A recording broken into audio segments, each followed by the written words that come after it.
আমার মা নাই, আমার বাবা নাই, দয়াল রে দয়াল, আমার কি মা ডাকার সাদ নাই রে, আমার কি বাবা ডাকার সাদ নাই রে, বলেন আমার মা নাই, আমার বাবা নাই, দয়াল রে দয়াল, আমার কি মা ডাকার সাদ নাই রে, আমার কি বাবা ডাকার সাদ নাই রে। ঘরে যাইয়া সবাই দেখে মা জননীর মুখ, বাবা যখন মাথায় হাত দে ভুলে যাই সব দুঃখ। আমার মা নাই, আমার বাবা নাই, বলেন না আমার মা নাই, আমার বাবা নাই, দয়াল রে দয়াল, আমার কি মা ডাকার সাদ নাই রে, বলেন শয়নে স্বপনে শুধু মা তোমার কথা মনে হয়, শয়নে স্বপনে শুধু মা তোমার কথা মনে হয়, কতদিন দেখি না তোমায়, ভুলে কি গেছো আমায়, ভুলে কি গেছো আমায়, আমার ভুবন জুড়ে শুধু দুঃখ জ্বালা, কে আর পরাবে আমায় সুখের সে মালা, আমার ভুবন জুড়ে শুধু দুঃখ জ্বালা, কে আর পরাবে আমায় সুখের সে মালা, কপলে কি দেবে আর কাজলে রুটি, তুমি জেনে ধরায়, শয়নে স্বপনে শুধু মা তোমার কথা মনে হয়। মারহাবা। আমার মনে হয় আপনারা গজল পছন্দ করেন না? না করে না, করে না, জি না, জি না করে। যাদের মা বাবা নাই অথবা যাদের মা বাবা আছে, মা বাবার সাথে যাদের প্রেম আছে, তাদের কলিজা হাহা করার কথা। মা বাবা এমন সম্পদ, মা যদি বাবা যদি ছোট্ট করে একটা চিঠি লিখে দেয়, চিঠি আল্লাহর দরবারে গ্র্যান্টেড, সন্তানের সমস্ত জীবনের গুনাহ মাফ করে আল্লাহ তাকে জান্নাতের অর্ডার দিয়ে দিবে। জোরে জোরে বলেন সুবহানাল্লাহ। বন্দরে আবার বনু সালামা গোত্রের একজন এসে প্রশ্ন করলো, নবী গো, আমার মা বাবা কেউ তো নাই, আমার কি তাদের প্রতি কোনো দায়িত্ব কর্তব্য আছে কিনা? এবার আমার নবী বলতেছেন, হ্যাঁ তাদের জন্য দায়িত্ব পালন করতে পারো। নবী গো কেমন করে করব? নবী বলতেছেন, তোমরা তাদের জন্য দোয়া করো। কি করো? তাদের জন্য দোয়া করো, তাদের জন্য ক্ষমা প্রার্থনা করো। তাদের যদি কোনো ওয়াদা চুক্তি করে যদি তারা মরে যায়, তুমি সন্তান হিসেবে তোমার কর্তব্য হলো এই চুক্তিটাকে বাস্তবায়ন করা। তা আমার কথা না, নবীজি বলতেছেন। কি করতেছেন? বনু সালামা গোত্রের লোক যখন প্রশ্ন করলো, আমার নবী উত্তর দিয়ে দিয়েছেন, বন্ধু এর যুবকের দল, এখনকার যুবকরা তো মা বাবা জিন্দা, তাদেরকে ভালোবাসে না, তাদের বন্ধুদেরকে কেমন করে ভালোবাসবে বন্ধু? আমার নবী বলে দিয়েছেন, পিতা মাতা, তোমার মা মরে গেছে, মা যাকে বেশি ভালোবাসতেন, যার সাথে বেশি সময় দিতে বেশি পছন্দ করতেন, স্বাচ্ছন্দ্য বোধ করতেন, তোমরা ওই মায়ের ওই প্রিয় লোকটার সাথে তোমার সম্পর্ক রাখো। এটা তোমার মায়ের প্রতি উত্তম আচরণ। তোমার বাবা যার সাথে কথা বলতে, যার সাথে সময় দিতে, যার সাথে আড্ডা দিতে বেশি ভালোবাসতেন, বাবা চলে গেছে কিন্তু বাবার ভালোবাসার মানুষ পৃথিবীতে বেঁচে আছে। নবী বলতেছেন, তুমি তোমার বাবার বন্ধুর সাথে উত্তম ব্যবহার করো, সম্পর্ক বজায় রাখো, তাহলেই পিতা মাতার সাথে তোমার বাবার সাথে উত্তম আচরণ হয়ে যাবে। এখন তো বন্ধু কত রকমের ফতোয়া, বাবা মা মরলে দোয়া করানো যাবে না, খাওয়ানো যাবে না, খাওয়ানো যাবে না, এটার পক্ষে কেউ আসেননি আপনারা এখানে? খাওয়ানোর পক্ষে সবাই। আজকে দেখেছি মোস্তফা ভাইয়ের ওই এরিয়াতে বিশাল বড় বড় পাতিল বসেছে। কি বিশাল বড় বড় পাতিল বন্ধু বসেছে খাবার খাওয়ানোর জন্য। আল্লাহর কাছে সবচেয়ে পছন্দের কাজ হলো বন্ধু মানুষকে মুসলমানকে দেখা মাত্র সালাম দিয়ে দেওয়া আর মানুষকে পেট ভরিয়ে খাইয়ে দেয়া। জোরে জোরে কন্যা সুবহান। এখন আমরা আত্মার মাগফিরাত কামনা করে কিছু বলবা, বলার জন্য আসছে কিছু আমাকে? আচ্ছা, আমার কোনো শেষ করতে হবে, আলোচনা শেষ করতে হবে? আচ্ছা ঠিক আছে, তাহলে কি আমার কথা বুঝতেছেন? বাবা মা চলে গেছে, বাবাকে উদ্দেশ্য করে বন্ধু কি করবেন? হুজুর দাওয়াত দিবেন, মিলাদ পড়াবেন। এখন তো মিলাদ বেদাত ফতুয়া দেয় অনেকেই, কথা কন না কেন? আছে না নাই? বেদাতওয়ালা আছে না নাই? আপনারা মিলাদের পক্ষে না বিপক্ষে? আমি মসজিদ আপনাদের পাশে, মসজিদে ফ্যান আছে না, লাইট আছে না, এসি আছে না, মাইক আছে না? ছোট্ট করে বলি, বাবা মার জন্য মিলাদ পড়াইলে অনেকের কিন্তু গা চুলকায়, ঠিক কিনা বলেন? অ্যান্টিবায়োটিক মলম দিল, ডাক্তার ব্যর্থ হয়, কয় এটা অদ্ভুত চুলকানি, এটা পৃথিবীর কোনো ট্রিটমেন্টে ভালো হবে না। আমার দিকে তাকান, এই যে গরমকাল, মসজিদের ইমাম সাহেব দাঁড়িয়ে আছেন, যিনি বেদাত বলে ফতোয়া দেন, উনি সামনে গেলেন, যাইয়া বলতেছে ইমাম সাহেবকে, হুজুর আই এম ভেরি টায়ার্ড। তাই নাকি? কয় হ্যাঁ। তো কি করতে হবে? কয় ওপেন দা ফ্যান, ফ্যানটা ওপেন করে দেন, কারণ ফ্যান তো ঘুরতেছে।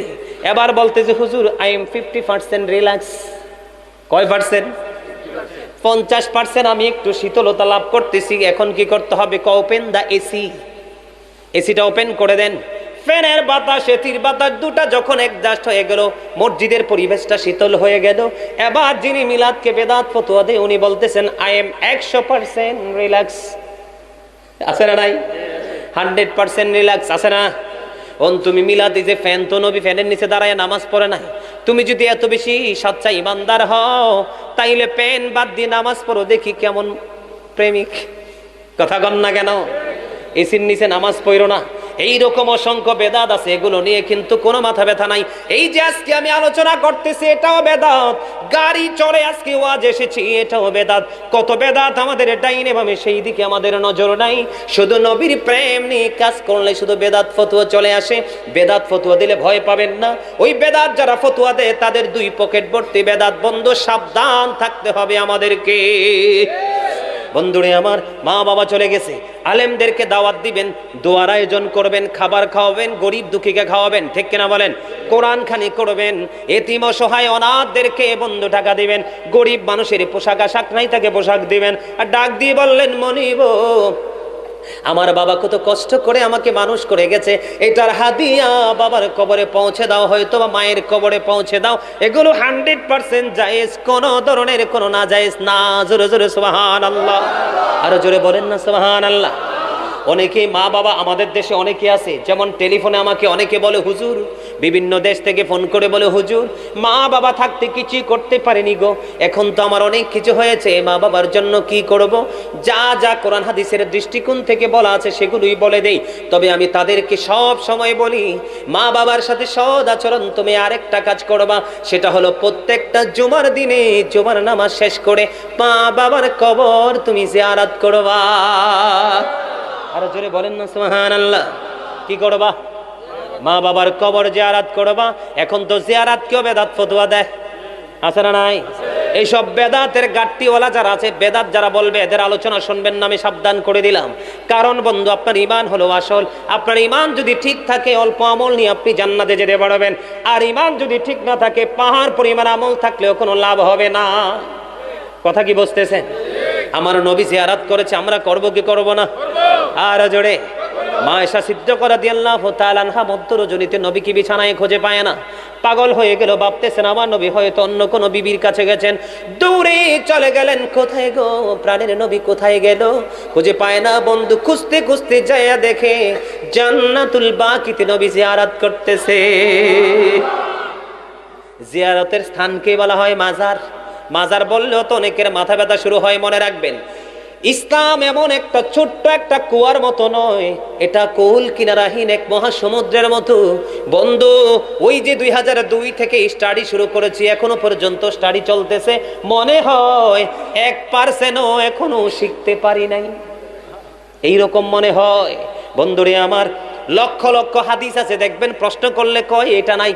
তুমি মিয়া সলিমুদ্দিনের ফলা কলিমুদ্দিন, কয়টা হাদিস মুখস্থ করছো? কথা বলেন না কেন? না মিথ্যা বললাম? লক্ষ লক্ষ হাদিস তুমি যে বললা এটা নাই ওটা নাই, আরেকজন গেল ফতোয়ার জন্য তুমি দিয়ে দিলা, কোনো রেফারেন্স নাই, কোনো কোরআন হাদিসের কোনো দলিল নাই। তুমি কয়টা হাদিস মুখস্থ করেছো, কতটুকু ধারণা তোমার আছে, হুট করে তুমি বলে দাও এটা নাই ওটা নাই। তুমি বলতে পারো আমি পাইনি, আপনি পাইলে আমাকে জানাইন, ঠিক কিনা বলেন? প্রশ্ন করার সময় এবং উত্তর নেওয়ার সময় বিচক্ষণতার সাথে নেবেন বন্ধু। যেটা বলতে চেয়েছিলাম, বাবা মা দুজন বন্ধু কবরে চলে গেছে বন্ধু, আপনি প্রত্যেকটা জুমার দিনে বাবা মার কবর জুমার নামাজ শেষ করে জিয়ারত করবেন। আপনাকে আল্লাহ রাব্বুল আলামিন পিতামাতার বাধ্য সন্তান হিসাবে কবুল করে নিবে। এগুলো মা বাবার সাথে ভালো আচরণ, বুঝতেছেন? আরো জোরে বন্ধুরে আমার, আমার নবী বলছেন হাদিস শরীফের মধ্যে এসেছে, হতভাগা সে, হতভাগা সে, হতভাগা সে। কে গো নবী সেই হতভাগা? নবী বলেছেন বৃদ্ধ অবস্থায় পিতামাতা দুইজনকে অথবা একজনকে পৃথিবীতে পাইলো, পাওয়ার পরে তাদের সেবা করে জান্নাতি হতে পারলো না, সেই হলো হতভাগা। কি আপনারা বাবা মা দুইজনকে পাইছেন? কয়জন? অথবা একজনকে পাইছেন, তাদেরকে সেবা করে, তাদেরকে আদর দিয়ে, তাদেরকে স্নেহ দিয়ে আপনি আল্লাহর দিদার পর্যন্ত পৌঁছাতে পারলেন না, আপনার মতো হতভাগার কেউ নাই। এখন তো বন্ধু ডিজিটাল ছেলে এবং ছেলের বউ বলে, হুজুর কেন ডিজিটাল বললেন? আপনাকে আল্লাহ অর্ডার দিয়েছে পিতামাতার দায়িত্ব তোমাকে পালন করতে। কাকে? তুমিও পালন করো না, তোমার বউকে দিয়েও পালন করাও না, কাজের বুয়াকে দিয়ে পালন করাও। তুমি সন্তান যেভাবে প্রেম নিয়ে মায়া নিয়ে মাকে সেবা করবা, বাবাকে সেবা করবা, কাজের বুয়া সেইভাবে করবে না, সে জাস্ট ফর্মালিটি হিসাবে সে তার টাকার দায়িত্ব পালন করবে। কথা বলেন না কেন? এগুলো সচেতন হতে হবে, সাবধান হতে হবে, সূক্ষ্মভাবে ব্রেইন এগুলো সেট আপ দিতে হবে। আপনি আপনার বাবা মার সাথে যেমন আচরণ করবেন, ঠিক তেমনি পাল্টা তার চেয়ে বেশি আপনি আপনার সন্তানের কাছ থেকে পাবেন। সেদিন বুঝবেন যন্ত্রণা কত প্রকার ও কি কি, ঠিক কিনা বলেন? আর জোরে আমার কথা কি আপনারা বুঝতেছেন?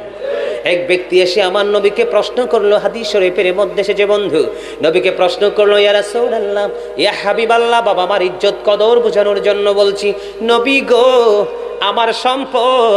আমার সম্পদকে বাবা নিজের সম্পদ নিজের মতো করে সম্পদ নিজের মতো করে খরচ করে।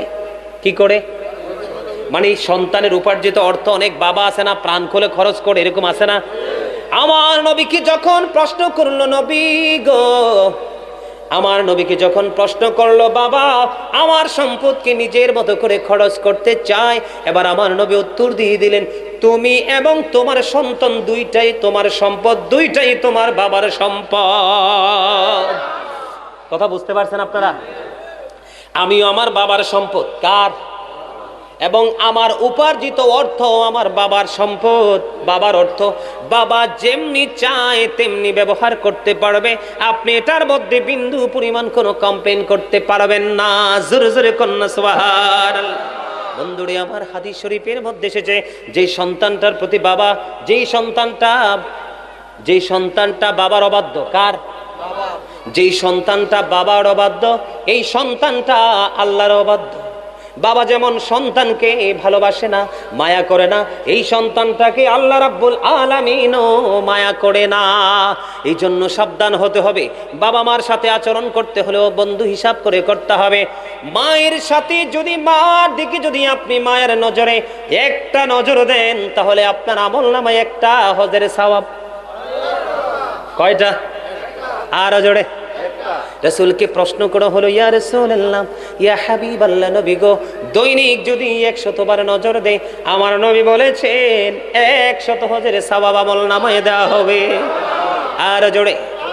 আল্লাহ রাসূল বলেছেন, আবু হুরায়রা রাদিয়াল্লাহু তাআলা আনহু থেকে হাদিস খানা বর্ণিত, আমার নবী আপনার নবী সরকারে মদিনা তিনি বলে দিয়েছেন, রাসূলকে যখন প্রশ্ন করা হলো, ইয়া রাসূলুল্লাহ, আমার কাছ থেকে সবচেয়ে উত্তম ব্যবহারের মালিক কে? আমার কাছ থেকে সবচেয়ে উত্তম ব্যবহার, উত্তম আচরণ পাওয়ার হক কার বেশি? আমার দিকে তাকান, দেখেন মা বাবার ইজ্জত কত, কদর কত। আল্লাহ রাসূল বলেছেন, ক্বালা উম্মুকা, তোমার মা, ইওর মাদার। সুবহানাল্লাহ বলেন না?